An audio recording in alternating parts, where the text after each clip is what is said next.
Hello, welcome back to the Parc Fermé for podcast number 719. It's the podcast I'm calling the F1 balance sheet. I'll get into that in a minute. And don't leave. Oh, gosh, what is this, an accounting show? No, it's not an accounting show. I think you'll find it interesting. At least I hope you will. This is Todd. No, Todd, not now! AKA Negative Camber. You know why I've asked you here. You must convince the villagers that I'm harmless. That's exactly what I need you to do. Tonight, for your kind consideration, we are going to discuss F1's overall challenge with regards to its structure and how that aligns with all of the teams. But before doing all that, of course, I have to introduce my guest. That's right, I gotta go all the way to the right coast of America, nestled in our nation's capital, where she applies her skills as a master statistician, crunching numbers and making meaningful decisions on really important things. You know her. It's the lovely, the redoubtable Grace! Grace, how you doing? I'm doing good. I have 2 of my 4 cats already here, so what could go possibly wrong? Oh, this is going to be a podcast to enjoy. Oh, I know. Well, it'll be fun. It'll be fine.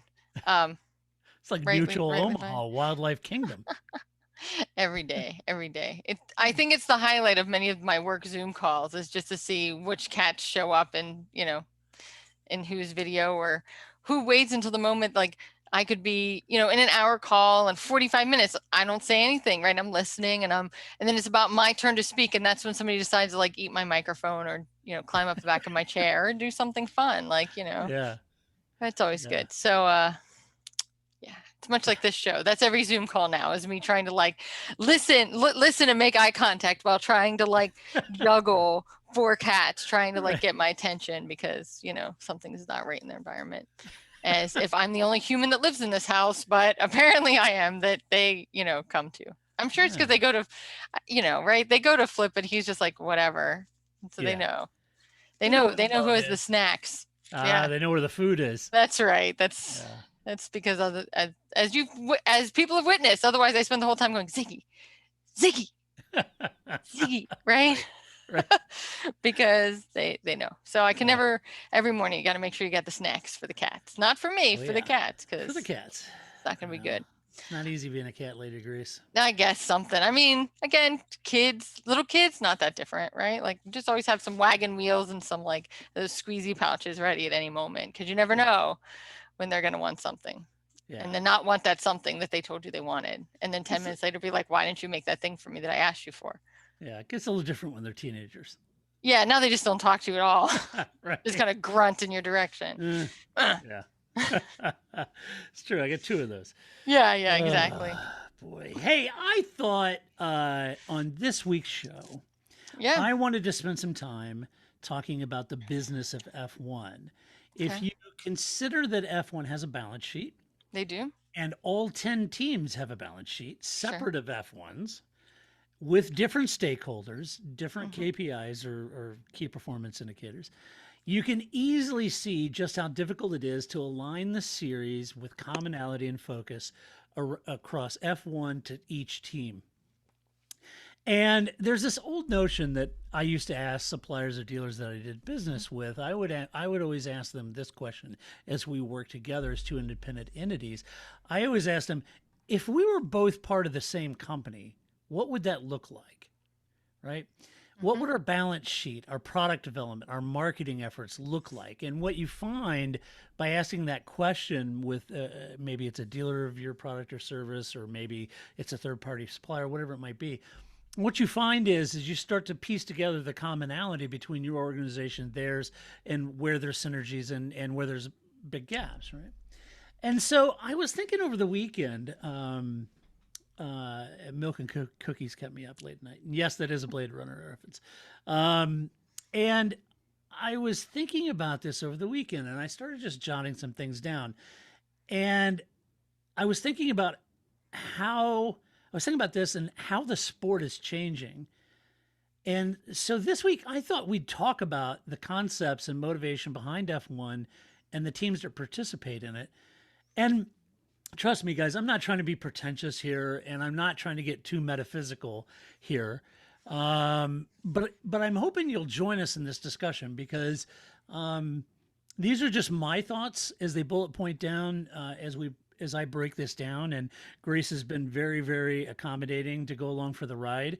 This is in my world. It was just sort of the weekend, and I sat down and I started writing these out. And yes, it could be accused of being mind vomit, and it might be, but I'm hoping that's something that you might find interesting. So And did you start working on this at like Q2 of the Super Bowl?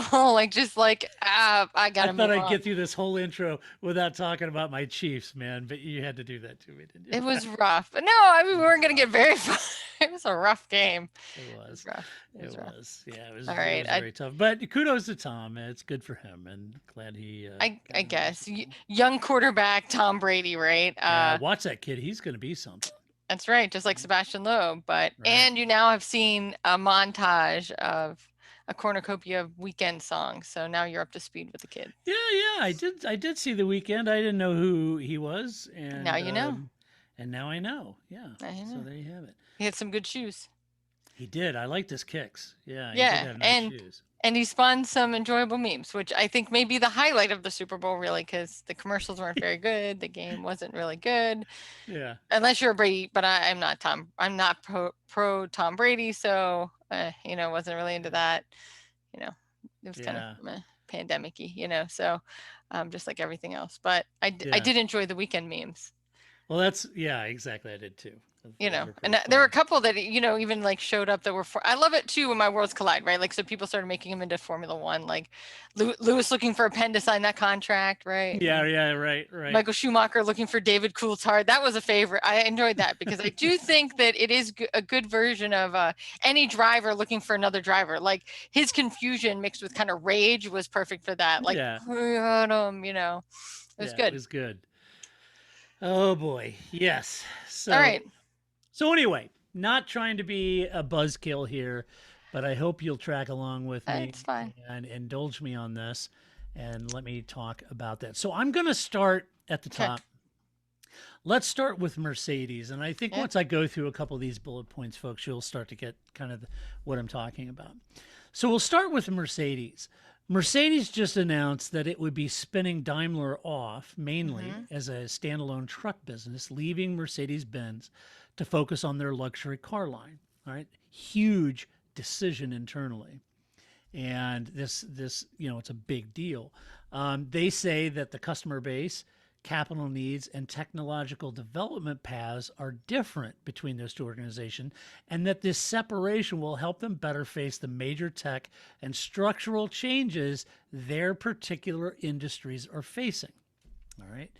They say that the separation frees both divisions from the weight of a conglomerate constraint. It's a nice spin on that. Now, that may be very true. Right. And beyond the PR spin, it also seems to be, in my opinion, a way to get capital via the stock market and spinning it off. And their truck division, could use that because they're battling Volvo and VW in that space.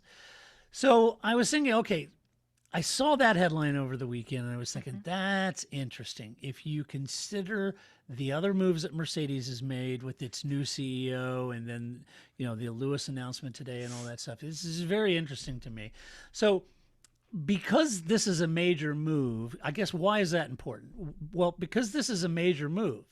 And after decades of being Daimler and Mercedes, it will move large portions of their balance sheet around the organization and how much they have for marketing budgets, how much they've got for production, how much they've got for a race team or whatever it might be. So all of these things change as they move those around. I'm sure they're separate divisions, of course, but still, these are big moves. The company I work for made a big move like this a couple years ago. So what impact might that have on their Mercedes brand and their involvement in F1? Well, we know just this past year that they recently divested themselves of the F1 team to just a 1/3 owner position by supplanting their interest in Ineos and increasing Toto's role, right? So you've got each entity has a third. So they've reduced significantly their investment in that works team, if you want to call it that, but I think is owning in just a third makes it even less of a works team in theory. We also know that manufacturers come and go, and the new Mercedes CEO, in my opinion, doesn't appear as keen about F1 as his predecessor, or at least on the surface of it. And it shows you that one decision on a Friday afternoon can change Mercedes' complete focus on the series. So to Merck, so to Stefano, I'm sorry. So to Stefano, who doesn't have a seat at the Merck table, to keep the series relevant to Merck and keep that Merck investment flowing, you can see how difficult this becomes. And especially as Mercedes is making these huge corporate changes like this, right? So it's a bit of a warning shot. Seemingly, there are some who suggest that the next step for Mercedes is to remove its 1/3 ownership completely and just become an engine supplier again, like they were with McLaren, right? That's been the big rumor. So is that a relevant move? On some level, what does Mercedes have left to prove beyond their soon to be 8 titles that they can now get through supplying power units to a series that may not be fit for their innovation path? If they don't feel that the new regulation, engine or power unit regulation, is fitting their innovation path. And we'll get into someone else that made that decision quite clear. So as I look at this from a Mercedes perspective and Stefano, how do you take the series leading team, the series leading, 7 titles, going for 8 now, major changes internally? I don't think there's any secret that the team divested itself down to 1/3 ownership position. Toto now and Ineos carrying a brunt of the cost and liabilities and everything else that's going on there. I think all of this is what prompted that theory that the next step could be just being a supplier. Go ahead. Okay. I was trying for once. We'll see how long this lasts, right? That I actually get all 6 of your bullet points out before I interrupt you. Usually you get 4 words out before I interrupt you. So, right? No, it's all good. I'll try here. But I think that I guess the flip side, the cynical side of Formula One doesn't fit our innovation path is we don't think we're going to be successful, right? And so it's not you, it's me kind of thing. No, right? It doesn't fit my innovation path. It sounds better than we might lose, so we're going to take our choice somewhere else, right? Right? That sounds better. But I think there's been a lot of rumbling too, that there's some concern that after the hybrid era is over, right, then what? So, and that Mercedes as a team, as a constructor, doesn't want to find out, right? As a manufacturer, I mean, they're fine. They'll manufacture some engines, but they don't want to be a constructor anymore because they may find out that they're not as successful. And boy, wouldn't it just be better to live with this, 10-year stretch and just think we're great and move on, and you never know, right? So that's one thing. I think that I'm fine. They should just, again, I'm now all in on, Wolf F1. So I guess it would just be Wolf 1. So I'm all in, just change the name, be Wolf 1, and Mercedes can move over and let Toto run it. It'll be fine. I do think that's interesting. I do think that the Daimler switch separation also just sounds like a nice way of breaking up with somebody, right?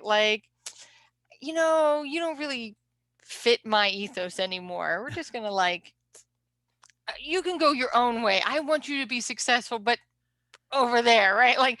Don't stand so close to me, right? I think that seems, it would be interesting to see how Daimler spins it, right? It would be interesting to see how the other spouse or the other, couple feels about this, because of course Mercedes is the higher profile, the money maker, right? So it would be interesting to see how the less successful partner in this says, right, that's right, we're just going to go build trucks now and we're fine with that. Really? I don't know. So I have to think the innovation challenges for those two entities are quite different, because it's one thing for Mercedes to go, I guess, really be looking at their innovation cycle, thinking, this is, we'll figure this out, and we're Mercedes Benz, and we're the seat of luxury, and all of our cars are going to be electric. And I think that's easier to say from a mobility standpoint than the cartage world and trucks and the long miles that they put and the innovation that it's going to take in order to get to wherever it is that Daimler wants to get with their truck line, right? And so, I don't know if those two technology innovation labs are running conjoined. Why wouldn't you want an electric truck? That is where you could use that torque the most. Yeah. But you have distance issues and weight issues. 300 miles, you're fine. I just think that I just am not so quick to blow off the electric truck idea. I don't think that's I think they'll move. I agree with you that Mercedes is going to move towards electric cars before Daimler moves to electric trucks. I just don't think they'll never move to electric trucks. No, I'm not saying they will or they won't. I'm not saying they won't. I'm saying that those two innovation paths are dramatically different, I think, in the need analysis, right? And where that innovation takes them. Whether the trucks start to look at fuel cell more so than battery electric, I don't know, but I think it's kind of an interesting conversation that's completely I'm sure everybody inside Mercedes knows exactly what they're doing. Well, I sure as hell they hope they do, right? Yeah, as evidenced by 7 titles, I'm pretty sure they do. But this is like when we talked about the Halo. I get it. I don't know, but somebody has to know because somebody's life's on the line if this doesn't work out, right? So it's the same thing. I may not know, but sure as hell somebody at Mercedes has to know what the hell's going on and what they're doing, right? Right. Even if I don't know, and Toto Wolff knows and Ineos knows. So it's a tough situation. So if you take Mercedes and F1, and you're Stefano, what moves do you have to make it relevant? Mercedes apparently didn't want to be a majority owner of an F1 team spending $300 million a year on a racing program. They backed out to a third, supplying the engines, yada yada. They bring in Ineos to suck up the other position, and they increase Toto. You can see their interest in at least ownership has waned, and they're down to a third owner. And it makes you wonder now, if you're Stefano, that's a shot across the bow. The Daimler move is reason for pause. And what does F1 do to keep Mercedes happy, keep that investment flowing? And how does the Mercedes team's balance sheet work with F1's, and how does that keep going? And before we start answering that, I don't know that I have the solutions. I'm asking for all of our listeners what you think, but don't answer that in a vacuum, because we're going to go to the next team, and you'll start to see, as I add on these, you'll see how challenging it really is for Stefano to meet all these different situations. Go ahead. I was just going to say that if having all the answers is what this podcast required, I've never required that, right? 13 years, I've just been making shit up. Why would I change that now? We're only occasionally insightful. Right. That's right. What do you people expect here? Right. No, but I think that, I think these are points for discussion, because again, I guess I stick with, so you asked the question, what does Domenicali have to do to keep Mercedes happy?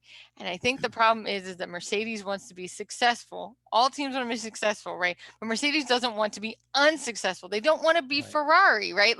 I think they want to leave at the top, right? They don't want to be, they don't want to be Brett Favre. They don't want to come back and then not be successful. They want to leave on top. They want to be the British version of The Office, right? They just want to go and be done and not this is dragging on for too long. I don't know how you can assure that. The rules are going to change. The other teams are going to change. Even I was going to say Ferrari can't be terrible forever, but maybe they can be. But McLaren's looking sharp. I am guessing that Aston Martin's going to look sharp. They have some real. Red Bull could look sharp. They could also look not sharp. But I think that I would be nervous if I was Mercedes and I knew that everything was going to change, and that it would have already changed if the pandemic hadn't happened. Like now it's just being pushed off further. Yeah, right. Right? And you could say, okay, well, what if I'm Stefano, then I would align with Mercedes and say, okay, well, as we're talking about this next evolution of the power unit, we want to be aligned on this. Where would you like to go? And if Mercedes says, okay, well, we think maybe a sort of hybrid fuel cell kind of combination is a technology we want to go towards. Okay, you're inclined to say, hey, that's a great idea. Let's look at it. Okay, but wait a minute. There's massive costs in R&D and development on a technology like that. And you have to think about the knock-on effect now as you're placating Mercedes, what knock-on effect it may or may not have down the line. So let's go to the next one just as a comparison. Because you also got to get everybody else to sign on. Like exactly. Right? You're keeping all these. Domenicali's got to keep all the plates spinning, right? So he gets the Mercedes plate spinning, and they want hybrids and hydrogen fuel cells, right? So we get that, and then we go to Red Bull, and they go, "No, I don't want that." And you're like, "Oh shit! Now I got to go back." And right? This is like a project manager's nightmare, right? That you have to just his whole job is just going from team to team to go. Okay, I have these 5 things, and which of these don't work for you? Great. Okay, let me go back and see what I can get to work. I don't know why you'd want this job. This sounds like a nightmare. And we're only at Mercedes. I know. And that's why I was thinking about over the weekend about what kind of task. It's a Herculean task that Stefano has to do. And hopefully by the end of this podcast, I've at least made a couple good points that make you think about, wow, you know what? Yeah, he does have his work cut out for him. Maybe you should take a picture of him like the presidents, right? And see how much he could like In 4 graze years, and lose his hair right after doing Right. this job, or Yeah. bristly and wrinkly he gets, right? Like right. I don't know. So let's look let's talk about Red Bull. Red Bull. I'm ready. Red Bull are in a challenging spot and That is the understatement of this podcast right there. Yes, sir, they are in a challenging spot. Red Bull in a challenging spot. Yes, very challenging. That might be the hashtag. Yeah. Challenging spot. Yeah. They are in a very challenging spot. And in order to compete, they need an engine supply since Honda is bailing out of the series. Now, here's a perfect example of what I just spoke about. A simple board decision pulled a major manufacturer out of the sport like that, right? Clearly, the balance sheet Honda's balance sheet wasn't happy with their involvement in F1. And according to Honda, F1 isn't relevant to their future efforts any longer. Never mind that they don't even know what the next step is. Honda's already decided whatever the hell it is, it's not relevant, right? They broke up with you already. Yeah. They broke up, they took their stuff, and now you don't have a microwave, and you got to figure that shit out. Yeah. That's right. They're like, oh, well, but wait a minute. We haven't just, that doesn't matter. It's not going to be in our wheelhouse. We're out here, right? We took it. We took all that. We took all your appliances. Good luck. Yeah. We're thinking, dang, is it really that, or is it something else? Yeah. I have opinions on that. But anyway, how does that align with Stefano's balance sheet in F1? What impact does this have on Red Bull's balance sheet and future investment in the sport? And if they left, what impact would that have on Stefano's series, right? Oh, well, that would, yeah. Now, I've waxed poetic on that to the point of people are calling me names, but I'm telling you, Red Bull leaving Formula One would be a massive investment and capital vacuum, all right? Those things may not be related. Right. So Honda's departure impacts 2 teams, folks. Correct, right. Red Bull and AlphaTauri. And if Red Bull left, Stefano would be missing hundreds of millions of dollars invested in this sport on top of one less engine manufacturer. All right. Right. You'd have 8 teams and 16 cars only, and only 3 engine suppliers, which, as we know from Honda, that's going to be the case whether Red Bull stays or not. Right. So now we're down to 3 engines as an option. Correct. And if Red Bull left, you'd have 18, 16 cars instead of 20. All right? And nobody wants Renaults. So it's really like 2 engine suppliers in Renault. Yeah, right. Yeah, right. Right? So Honda's, so they're leaving is a big deal. How can Stefano make F1 still relevant to Red Bull and AlphaTauri without forcing them to build an entire engine program or forcing them to use Renault, which they have little faith in, right? That's right. Red Bull has offered the lowest hanging fruit plan to keep them in, which is to freeze the current engine regulation until a new formula is agreed upon. And even then, I'm not sure if that will appeal to Red Bull. We'll have to see. They'll just Right. keep freezing it. Problem solved. Right.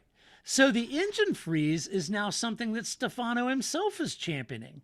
But Renault aren't keen to freezing the Sure engine. not. And why would that be, I wonder? Well, they'd like to have more than just themselves footing the bill for their engine program, and they're next in line to get a customer team. So in this case, it's they're in line to get another team. In this case, it's a team that doesn't want their program, right? Yeah, I mean, I think that's the thing, right? Like Red Bull doesn't want Renault, but Renault wants Red Bull, right? Like that's not a mutual exclusion of each other there. Renault Right. needs another team, and especially because Renault is. I think they're also on the way out. I mean, that's happened to them before, right? With Carlos Nose, he just came in and it was like, Renault, we're out. We're out of Formula One, right? Like like you're saying, the same thing that we're talking about with Mercedes, right? That all it takes is some CEO. And what CEO in his right mind at any of these, especially at a manufacturer, but any of these teams wouldn't go, yeah, we're not going to do that anymore, right? Like, Yeah. that's a lot of money right there. So, and what do I get for it? Okay, right. So, I think that's always going to be a concern. But of course, Renault is really on the losing end. I mean, we haven't gotten to Renault. This is about Red Bull, but Renault is really on the losing end here of a lot of this. But yeah, I think Domenicali absolutely has to try to keep Red Bull in. I think that they get a lot of cachet that way. They get a lot of eyeballs. I think Red Bull still is really they're not the fun team that they were when they had Vettel, like when they first started, but they're still like the fun brand, right? Even if their team themselves isn't that fun anymore, Red Bull is still the fun brand, right? They still do the fun stuff. They fly Yeah. a F1 car to a ski resort on a mountain. Right. They do all the really fun, fan-centric Correct. stuff that Red Bull is known for. Right. know? So I think that it definitely benefits Formula One to keep Red Bull in as a brand and to keep them happy. I just think that's a very different. Red Bull is a very different set of concerns and conditions for Domenicali in That's my comparison to what point. Mercedes is, right? So That's my point. it's gonna be hard to make those two things. That's It's exactly. like that toy that little kids have where you put the shape and the little ball thing that Yeah. pulls apart, and they're just trying to get that yellow shape, and that's the I wrong know. size hole, and that's just not going to work for you. So That's my point. I mean, Red Bull is the king of privateers in this oh yeah, and they're also the king of like grumpy. So this is going to go real well for them. Yeah. They're not going to give an inch at all, is what I'm saying. Is like I think that I mean, maybe none of these teams would ever really do that, but I just don't see that in Renault's ethos to go, or Red Bull's ethos to go like, well, okay, we'll see how it goes this year, Domenicali. And they've just never struck me as the kind of like, well, let's see how this is going to go. If they're done, they're done. Right. And they're not going to give an inch, and nor really should they. No, so right. now let's go back and revisit. So you're Stefano. You have your own business balance sheet that has to be positive. Mm-hmm. You've met with Mercedes. Right. They want this technology innovation path. Mercedes is potentially starting to bail out. So you're throwing out, look, before you do anything rash and leave the series, I mean, okay, if you don't want to be a team, whatever you do, please at least be a supplier, right? Because So we're really screwed. yeah, because then we're down to 2 engines. So okay, so you're making these concessions. What do you want? Well, the new regulations would have to be this, this, and this. Yeah. Okay, well then wait a minute. Now we look at Red Bull and it's like, oh crap. Okay, so wait a minute. I've got Red Bull who doesn't want to use Renault. Ferrari and Mercedes won't sell them engines. And they desperately need an engine freeze so they can continue to use these Honda engines until we figure out what we're going to do engine-wise. And while we're doing that over the next couple of years, we damn well better make sure that there's somebody out there we can lure in to supply Red Bull to keep them in the series, right? Because it ain't going to be Mercedes or Ferrari unless maybe Red Bull pay Ferrari a bunch of money. But at this point, why would you want a Ferrari? They're running midfield, right?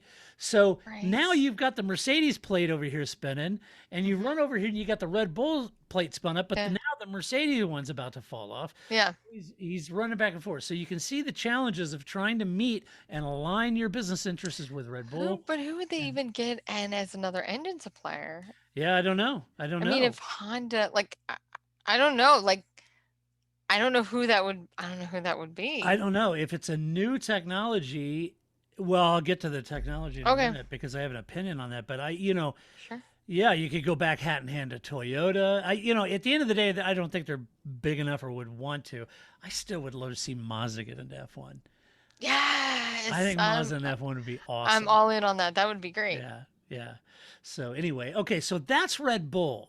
All right. You've heard it here first, people. If that happens, we know that Domenicali listens.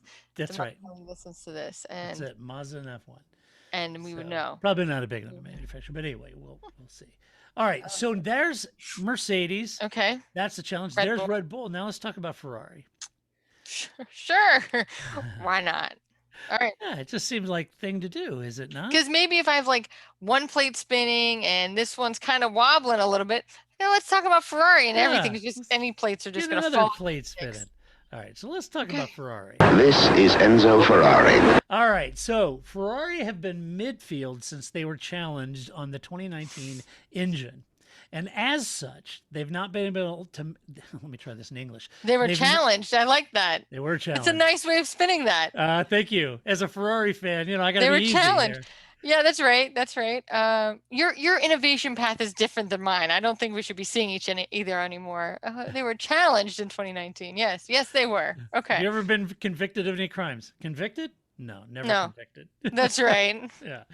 All right. So okay. After that debacle, they've not been able to make advances on Mercedes dominance and possibly won't until a new engine regulation comes into the sport in 3 or 4 years. Is this enough to keep their interest in F1 for the next 3 or 4 years, knowing that they're going to get, beat like an area rug in springtime? They also intimated that they were looking at other series to get involved in, such as IndyCar as a supplier or sports car racing as a factory team. And I think the IndyCar thing fell through. But anyway, you get my point. Ferrari. Oh, they always say this. Yeah, they do.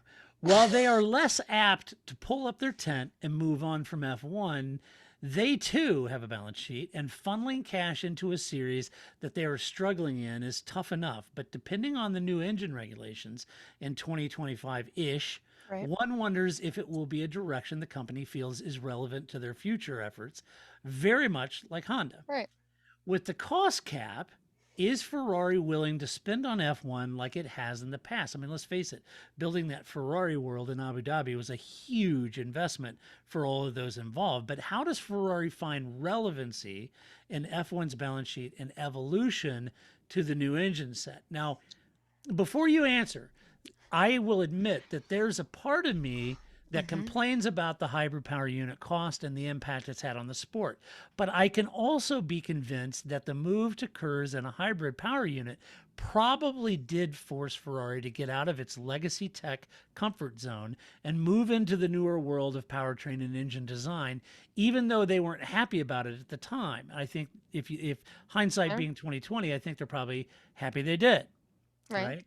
I've always felt that Ferrari, more than any other manufacturer, has a real reason to be in F1 via its history in F1 alone. But I wonder if that's changing now that other car manufacturers have changed the course of F1 through their road car innovation and focus. This hybrid power unit wasn't Ferrari's idea. No. And the question is, will the next power unit be their idea? I mean, they were involved, of course. But they poo-pooed because they were originally looking at a 4-cylinder, and Ferrari said, "Oh hell no," and they went with the 6-cylinder ICE. But so Ferrari may be a little easier to align with due to their history and their long relationship and the historic manufacturer's payment that they get on top of the prize money, and maybe that makes a little bit more sense. So maybe Ferrari isn't as difficult of a plate to keep spinning. I think though, just as much as I was talking earlier, that you're right, like everything kind of has a flip side. where would Ferrari go? It'd Where have would to be it go? sports car. Yeah, right. Have But to be. I mean, it is literally the only other option they would have. Yeah. But I don't know that Ferrari would want to do that. I mean, I think as much as in the olden days, Ferrari would always, well, if we leave Formula One, you'll have nothing. Well, if you leave Formula One, you'll have nothing, right? Like, so what is that? What does that mean to Ferrari to not be involved in Formula One, as opposed to the opposite, which is what we usually talk about, is what is Formula One without Ferrari, right? So I think that is interesting. And then Ferrari has certainly gone. I mean, don't they have an SUV now? Like, I mean, come on. What has become of you, Ferrari? It's like it's a little SUV. It's like an SUV station wagon thing. So it's almost like the Murano. I've never seen one in person, but I'm sure when I do, I will just have so many questions. But I think that, Ferrari, they may not have a choice, I guess, is the answer I'm going with here, right? Like, I think you're right that maybe their plate is easier to figure out how to make it spin. I think so. Because they don't really have another option, short of just like threats. Yeah, they could totally surprise me. They could say, all right, we're out of here. We're going to go LMP1 in Le Mans. Okay, fair enough. But sure. Yeah. So we've talked about Renault. Let's get to Renault. Okay, let's and take a look at that. So it's been a hard, tough slog for Renault. It always has been. It's never been not hard for them. Yeah, it is. It's been hard. And it's been really hard to get a reliable power unit. Mm-hmm. And they've poured millions into the effort, only to be beaten by a customer team. All right. Mm-hmm. Now, perhaps dumping Cyril, rebranding as Alpine, and shaking things up will work. But they chose, this is where it gets a little tough, they chose to stay in F1, where Mercedes is starting to remove itself as a major stakeholder in Formula One, or at least as the majority stakeholder position in the Formula One team. And I do find that encouraging as well as interesting. All right. Renault will most likely share similar concerns over tech relevancy that Mercedes and Honda do, but unlike them, they are not systematically removing themselves from the series like the other two are, and that, in my mind, is to be commended. How does their balance sheet harmonize with F1's balance sheet?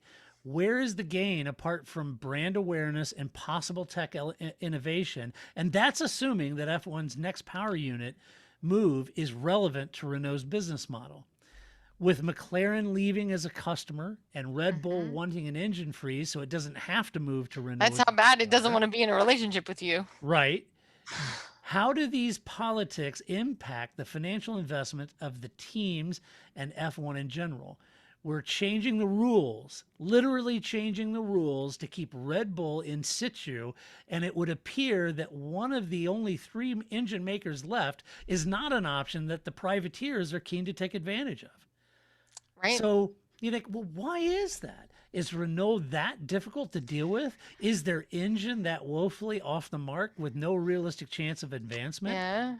If so, how is a lack of customers impacting the massive investment they're making for just their works team? It's crazy, right? Because that's just not sustainable, right? Yeah.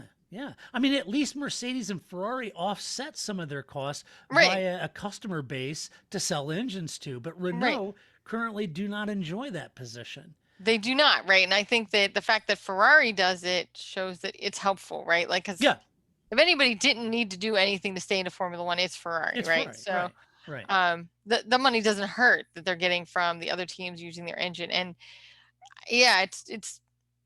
there's no way around that, right? Like, my choices are your engine, or I'll just keep this not so great engine I already have. I'll just keep it, right? Like, I'm good. I'm good, thanks. So the question now is how does Stefano make F1's balance sheet relevant to Renault apart from prize money for a team who is stuck in the midfield? Is that enough money, prize money, being in the midfield to make them happy, or is the new cost cap enough to limit Renault's massive outlay of cash? So let's take a step back. If you're Stefano, in Renault, I see all the earmarks of a situation that would prompt that late Friday afternoon decision by a CEO. Right. I'm serious. If there was anyone that said, oh, the hell with this, Renault is, in my mind, the most Always, likely. always. I think again, they've always been in that position. Right. They're midfield. They're not making a lion's share of the prize money. They're spending a fortune on R&D for an engine that Right. nobody else is buying. Right. Right. And for what? For cachet? I mean, right, Right. like because then Renault can say, "Oh, but well, look, we're in a series with Mercedes and we're in a series with Ferrari." Like it's not Yeah. enough. You're never gonna get enough cachet off of being on the grid next to a Ferrari to make up this Right. money difference. You're still Right. Renault. So in the room of radars, or warning buzzers Hmm. going off, if I'm Stefano, the Renault one's starting to go off for me. I've got to figure out a way to make Renault feel like their investment is worthwhile in Formula One, and figure out a way that we could make it meaningful for Figure them. out a way to get Red Bull to take a Renault engine.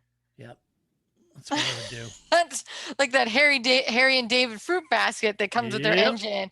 Better be pretty nice, right? You So got rid of Cyril, so you don't have all that awkwardness, and right. Renault's got pride. They're saying, well, the hell with it. They don't want our engine, whatever, no big deal. We're fine. If they want it, we're willing to talk. Right. I don't know.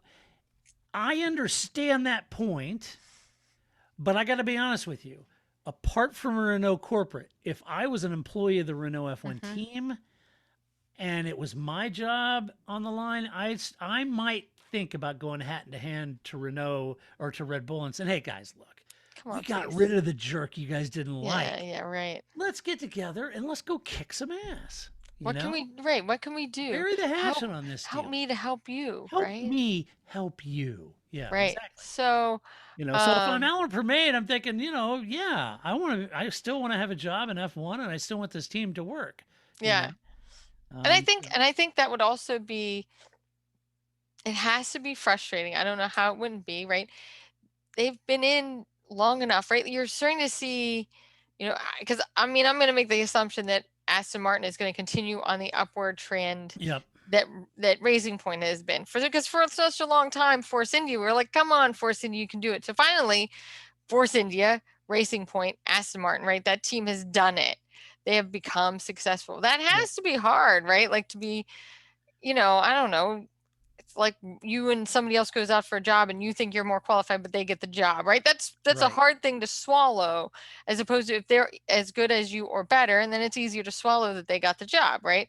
But you're watching all these people that work around you be successful and you're not being successful. That can't be an easy pill for them to swallow, right. because they should be.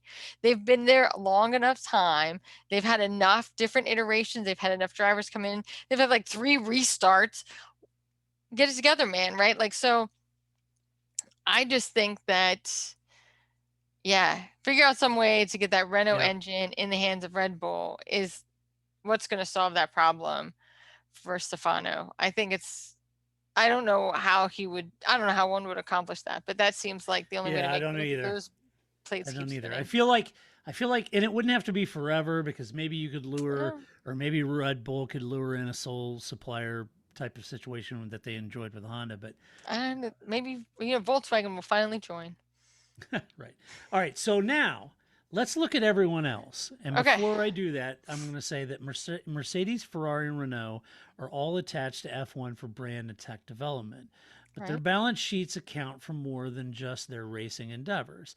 At least two of them seem convinced that the world will drive around in EVs. And while I don't think that tech is nearly ready for prime time for global mobility and commercial transportation, Hmm. I understand their point, but do feel that they may be overplaying their resources a little bit while making their current offering in their product portfolio the antagonist. And that's a little concerning to me, because current mobility infrastructure is, in some cases, a matter of life and death. So technology innovation usually surpasses, in my mind, the existing format. It doesn't just seek to be kind of close to as good as the current format. And that's a big issue when you make your current portfolio the antagonist. So, but they seem fine with doing that. And that's where certainly Mercedes and Renault are sort of intimating where they're going. So what's that?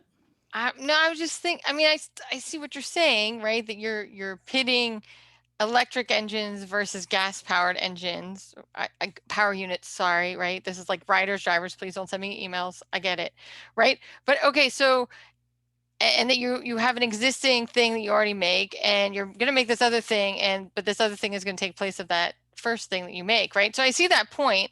Yep. I was just trying to think if there was, in the evolution of cars, I don't think we've ever been in a situation like this to say, so I was trying, you know what I mean, like where you're currently, I don't know. I mean, I was just trying, like, so that's where my wheels were No, spinning and over here, that in the this is a evolution very of different situation. it is, but in the evolution of mobility, you're improving upon performance or whatever it is with Right. each evolution, right? And someday the EV may very well, get there or Right. far surpass it. I hope that's Right. the case. But right now it's not. But that doesn't mean they shouldn't be innovating and moving in that direction. But I think it's a little strange to make your existing portfolio, what you're trying to sell, the antagonist. Yeah, That's strange to me. I mean, I agree with that. I guess I was just trying to think if there was a corollary somewhere else to see how that would work, because it is an awkward portfolio, right? Like Mhm. I love this son and I love this son, but this one is going to succeed and this one is going to die, but they're both my sons, right? Like I don't know, right? Like I get that. I just don't know that. I don't know how else it would work unless you, because there aren't that many like Teslas in the world, right? Like, because that's the only other way that would happen is if you were an all EV and you came in and you say, I was only making electrics, that's all we're Yeah. doing. And, but then people who, when electric takes off into the mass market, if you weren't looking into it, now you're just Mercedes with your ICE engine doing what? You're going to get left Right. behind. So I don't know how else No, they that's got to gonna do, happen. yeah. The parallel, innovation has to happen. I understand. Some of the manufacturers have been more aggressive than others in their stance on, okay, that's it. We're never making Well, another V8. some of them broke the rules Um, bigger than others, so now they feel like Yeah. they don't have a choice. Yeah.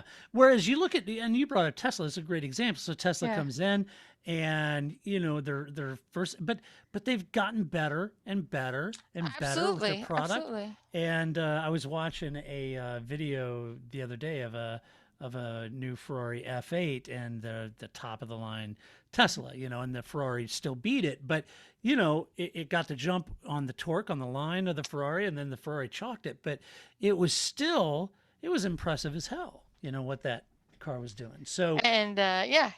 yeah, so it's it's getting there, but I think this is the point that I've been trying to make all along is that it isn't a direct replacement yet, and No, it's not right? better than yet, and the adoption of it will be slow until it really starts. I don't know that I agree with you that it's not better than yet, but okay. Yeah, well, because you own a Tesla. But- Yeah, do you know? They're amazing.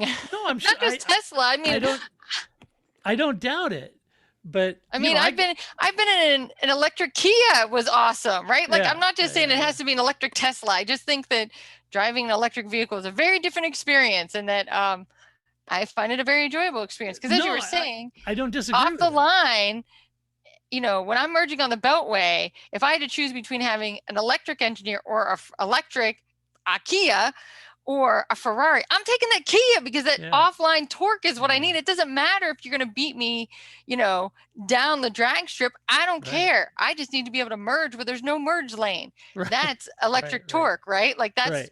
and the fact that you don't need this is the other thing, because it's winter, right? Like that car heats up super fast. You don't need a starter, right? Like you don't, right? Like you're in a house and you have to start your car because it's freezing out there. No way, man. That car, it's electric. It heats up in like 5 seconds. It's great. Yeah. So I just think, the infrastructure. It's all based on use case. You move out here in the Midwest with me. You're right. The infrastructure. And you drive is 400 miles, stop for 5 minutes, fill up, and drive another 400 miles. It is a different. I don't disagree with that, but I think the thing is that I don't know when this became the EV show halfway through, but if most of your driving is commuting. Yeah. Are you commuting? Do you commute 400 miles every day? You don't. No, but there are people that drive for a living. That's right. So then you have to have more than one car. And if you're talking about like big rigs or something like that, right? That's another thing. Yeah, but they'll go 200,000 miles a year. Right. So, but my commute isn't even 20 miles. No, for you, totally makes sense. Totally get it. I totally get that. My point is that it hasn't overcome all of the mobility challenges that we currently have. You know, Does Mercedes care about that? No, probably. Well, I'm sure deep down they'd love to come up with a technology that could surpass any use case of a internal combustion engine. Yeah, I'm sure that's where they're going. But that's my point. You can do that. You can grow and innovate and go down that path, or you could go down, to hydrogen or fuel cell or whatever technology you want to do. But you don't have to make an antagonist out of your V8 Black Label AMG, because that's a badass car, you know? Yeah, but Yeah, still a I badass. don't know, but I think it's because, right or wrong, I'm not saying I agree with this, but I still think people try to make the pitch for EV as being the environmentally sound choice. And that's why they get pitted against each other. Yeah. I understand that. Yeah, I get that. I just don't think a lot of Black Label AMGs are killing the planet. There's not enough Those people don't care. Well, they may not. Yeah, they may not. You know what I mean, right? Like Yeah, if I got a vehicle that I can ride in the back seat and it puts my footrest up and I have an umbrella in my door, I don't know. Do I care? Maybe I do, but maybe I don't. You would, Grace. I know you. Because I want the torque, right? Like Yeah, I don't own an electric vehicle because of the environment. Yeah. It's not why we bought it. Yeah, no, I totally get it. Totally get it. But I think that's part of the antagonism, is that people still try to use that as a selling point, that electric is more environmentally friendly. So then it has to be the antagonist to gasoline. Yeah, I get that. But it's what the old people think the kids are into. Yeah, right. I don't know. If I was there, I wouldn't be trying to sell one product by beating the hell out of my other product. I just wouldn't do it. But if you don't, then you're going to be left behind. I don't know. I feel like there's customers for both, and there's use cases for both, and I think you can supply both with a real dedication towards the future. Okay. All right. I feel like this is a whole nother podcast that we could be having. Well, it may be. We're going to have to call it the EV podcast. Yeah. So, okay. The privateers. Let's talk about everybody else. 20 minutes later. Okay. I know. All the other teams in F1 are more tied to F1's balance sheet and health, as they have no capacity to manufacture their own power units. They're screwed if they aren't, right? Right. They aren't concerned with the investment needed to move mobility to an all-electric format. And they race for the simple fact of racing. Say versus, you could argue, McLaren, who does make a road car, but they don't buy their own engines. Right. All right. And they make a road car for 4 people, right? Yeah, it's an awesome car.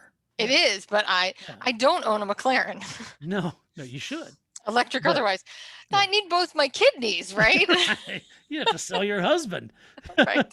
I just got used to him. I can't. Right. We've had a year together. I finally trained him. I didn't really. I don't believe in that, but anyway. So how does Stefano's balance sheet health impact these teams? And if he doesn't align with the manufacturers, what impact does that have on the privateer's balance sheet and investment and ability to get engine supplies, transmissions, and non-listed parts, right? Right. So is his cost cap enough to stave off the balance sheet deficits that these privateer teams face? And is the new prize money model the solution to keeping the privateers in the sport and aligned? These teams have little recourse now, because if they can't afford a Merc or Ferrari and appear not to be interested in the Renault offering, there's really no one else to turn to. And keep in mind, Mercedes and Ferrari turned down Red Bull flat, right, as a customer. So their choices are limited. And it comes down to this. In my mind, I'm unclear of what the resolution is, other than offering an engine regulation that is centered around a much simpler, affordable engine formula that can be delivered not only by manufacturers, but independent engine makers as well. If F1's balance sheet is more aligned with privateers for their survival than it is with manufacturers and their R&D, then they should be developing ways that both manufacturers and privateers benefit from F1. For several years now, F1 has positioned itself as an R&D lab for car makers to gain their involvement and investment in the series. But apart from prize money, what has it offered privateers? If they went back to simple V8s, well, that may be fine with privateers. What does that do for car makers who aren't planning on making V8s anymore in the future?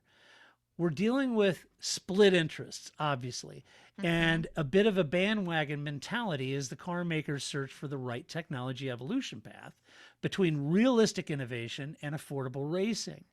And while many say that they're convinced that the future is EV, that path forward is a long-term trajectory. And the question is, does F1 have to be a part of that R&D process, or can it just be a racing series with great racing, as Grace has often said? Probably not the latter, as that doesn't justify the marketing investment for car makers unless they can champion their innovation. So right now, the prize money is the one vehicle to offset the operating costs of teams, Right. but the manufacturers hoover up much of that money. To be fair, they invest more and they win more and they get more, right? Dearest Ferrari, you know that extra money you've You know been that getting historic because team? Yeah, yeah, you're Ferrari and you get Yeah. that historic bonus? yeah. Yeah, we're You going need to to give take that to from you. Williams. Yeah, they're historic. You're going to have to share Yeah. that now. So That's, my yeah. point in all of this, folks, is trying to draw a picture of the different stakeholders, different business interests across the teams and F1. And I'm really actually sort of supporting Stefano because the job he has to try to keep all of these plates spinning and keep these, it's not that I'm anti EV. I'm just saying that, is that the sole purpose of Formula One now, is to help Mercedes make an electric vehicle? But the thing is, Right. then that series already exists. Whether or not you and I watch Formula E is not the point. You could make Formula E into a series. It's been my point all along. Formula Right. E, custom made for those manufacturers who want to make EVs. Right. So if you do feel that that's the future, Volkswagen, right, then go be in Formula E that already exists. So Yep. I do think what becomes the underlying issue that Domenicali's got to kind of figure out is what is the future of Formula One and what is the future of an engine, right? What does that look like? What does each team want that to be? What is the next innovation, right? Because it's not hybrids anymore, right? And if the next innovation is electric, well, that series already exists, so we can't go that path. So what other path do we go down, right? Do you look at something like hydrogen? Do you look at, which I think is crazy, but whatever. We don't have Paul on here to argue that one, so Yeah. I'll just let it go. But maybe there are these other alternatives, but I think that is a question that Domenicali has to answer tomorrow. Yeah. If this series is going to continue, because otherwise it's all the manufacturers, especially because once Volkswagen became aggressive about their EV, nobody else had a choice, right? Yeah. They kind of had to, and now Europe is all on board with EVs. Well, that really affects you as a manufacturer, right? Do you really It want to have to does. make 4 versions of your car? You don't. So No, you'd rather not. And so, once a big there's player jumps in, what are you going to do? yeah, and there's plenty of justification on why they would want to develop that, where they're going with their development, all this, Yeah. all that sort of thing. I have to think that Formula One, I wouldn't want Stefano's job because trying to keep all of these different interests somehow finding a compromise, and it all will come down to a compromise. It has to. The question of whether Formula One's next formula for their engine is a scaled back version of the current hybrid with more output from the ICE and maybe not a turbo, MGU-H, but maybe the KERS. So maybe you're going to go with more output ICE. You're going to go with KERS, a little more sophisticated KERS system, and wrap all that up. Is that enough to keep Mercedes in? On first blush, I would say no, but how much of a compromise is everyone willing to make for the betterment of Formula One? That's kind of where I think we're heading. Yes. Right. Because the thing is if they do go, same engine, better KERS, right? Like you were saying, right? If that's the future, if that isn't if it's in some ways, maybe it's just calling each other's bluff, right? Yeah, Like, right. If Domenicali says it's this or nothing, Right. they have to hope that Mercedes goes, fine, then we'll take it. It won't make us happy, but we're going to stay in Formula One, right? And then Ferrari will have their usual bluster, but they'll stay in anyway. And then Red Bull will go, well, I guess we'll stay too, but we're just going to keep being grumpy, right? So I think that he has to answer that question for himself as Formula One first, and then figure out how the other teams are going to fit into that. Because I think just like with car manufacturers themselves, and like, again, like you were saying, right? Like you have these two Right. competing entities within your same entity, and that's a very odd It is. model. Yep. What does that look like for Formula One? Like, what do you want to be? Right. And how do Formula you One? convince Mercedes and say, look, I get it that this new formula, we're wanting to make a much more affordable version of a hybrid, what we have now. We'd like to get rid of the MGUH. We want to add, better curves and then make it a lot more affordable so Cosworth can make them, so Gibson can make them, and different people can make them, and they can bring them in. And the teams will say, well, no, wait a minute. No, we'll make it. We want to sell it to the other teams because we want to recoup our R&D on it. Right. Well, okay, but we really would like to have more than just 3 engine choices. Well, okay, maybe I'm not interested in being in it. Okay, well, there's scenario 1. Scenario 2, how do you convince them and say, look, I understand the technology isn't exactly where you're going, but at the end of the day, this is Formula One racing, and you have to care about the racing somewhere. It isn't just an R&D lab for you. Right. If that's what you want, then go back to Germany and just ramp up your R&D lab. Right. Because this is a proving ground for your R&D lab. Okay, fair enough, but you could go to Nürburgring and do that. It's also cachet, right? Like that's absolutely a part of it. You have to ask them, at what point and how many more cars have you sold because of your victories in Formula One, irrespective of the damn engine? Because nobody gives a damn what the engine is in the back of it. They don't, right? They just know that Mercedes and Lewis Hamilton won. I just think, I guess, long story short for me out of all of this is whatever Formula One becomes in the next 10 years, I hope that Domenicali answers this question for himself first. Yeah. I mean, I get it that he's going to have to make compromises based on what the other teams want, but you should walk in there. It's just like you do as on any project, right? Like if you're on a team of 5 people, you come in with what you want to do. You bring that to the table, and then you hope that in everybody bringing their concepts to the table, you walk out with the best concept possible. It's what Bernie and Max always did. Right. Yeah. Well, you have to find some way. Yeah, but we don't have either a Bernie or a Max anymore. I know. So I don't know what that's going to look like. So I just hope. And here's the one thing I haven't thrown in any of this equation: the FIA.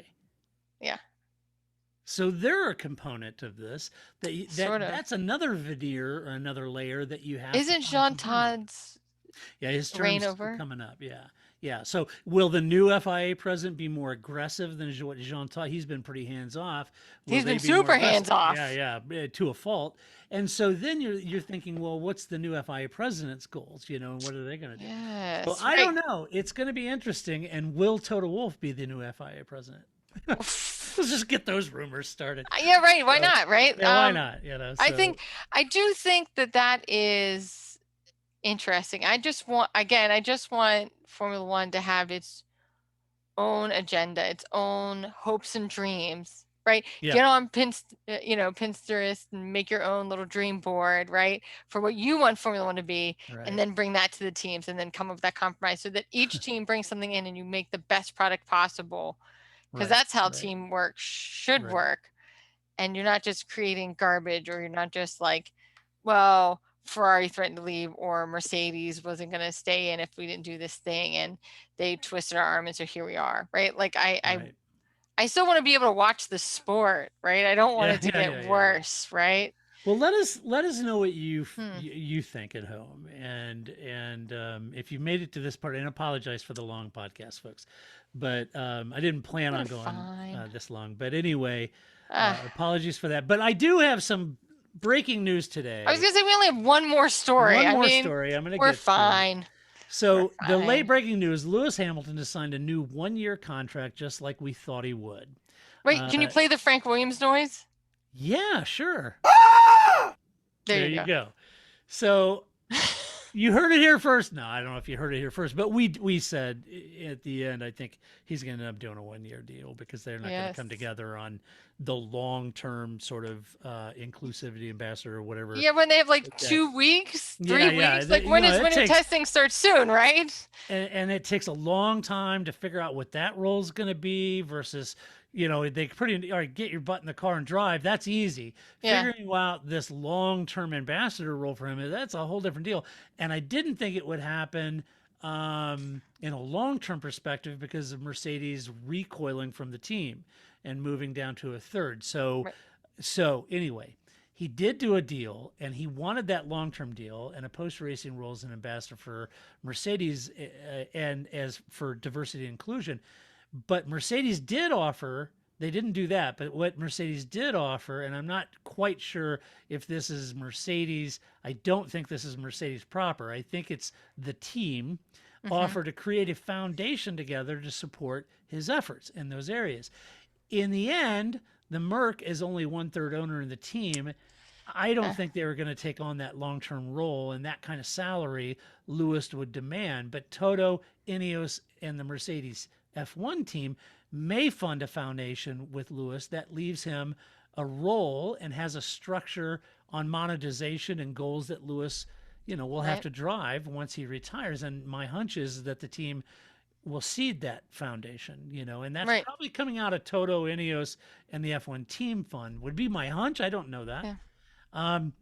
As anyone who has worked for a charitable foundation will tell you, though, funding is a real key. And it would be interesting to know if Toto has outlined a funding vehicle for that foundation because, Lewis has a lot of brand awareness, but I don't know how much he's done to try to raise money for a charitable cause like that. I've spent many years on the board of a group that did that, and it's not easy. It's not easy at all. And that becomes your entire life. It does. It really does. And I was the president of the board, and eventually I just, I had to step down. But it's a great organization, and we raised, over $500,000 for children. And but it's not easy for the children. It was. Think about the children, Todd. It was. It's not easy to do. And so it'll be interesting to see as the details come out. Toto explained why the 1-year thing, and I didn't snag the quote, so I can't read it for you, but go read that article. I think it was at Autosport. And his explanation wasn't really an explanation other than we kind of ran out of time and we just need to get this done. And then we got 2 weeks. The whole long-term thing, we'll figure that out in the balance of this year. But at the end, he pretty much says, look, it's a changing year. We'll see at the end of the year where we are with drivers and where we are with the program. So, read into that. Go read that story and read into that. I'm telling you, that's over. So, all right. Wait, before you move on, I just want to put out one more beef because what good is being on a weekly podcast if I can't air my grievances at least once a week? So I was watching an interview that Sky Sports did with my friend and your friend, Otmar Schnafnauer, and he made a reference not once, not twice, but 3 times to the fact that there's, the Aston Martin James Bond connection.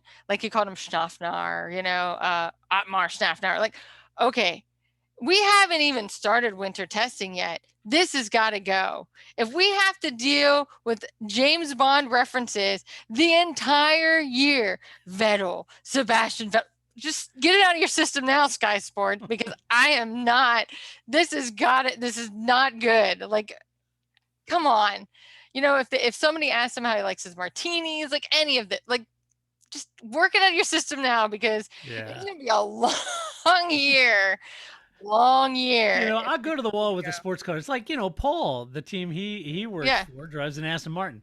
And I go to the wall in sports car when they'd show up with 007, 008, 009 or Yeah. whatever car numbers. And I thought that was kind of a good nod to Bond. But yeah, this over the top thing is, yeah, if that's your marketing plan.